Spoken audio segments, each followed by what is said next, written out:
જય ગો માતા મિત્રો બધાને. તો આજે આપણે ઘરે જઈ તો આપણે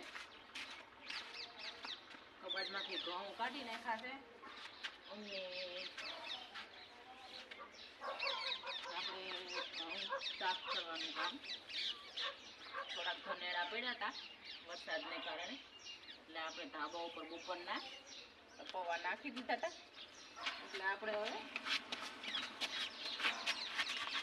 ઘઉં ધાબા ઉપર સાફ કરી નાખી.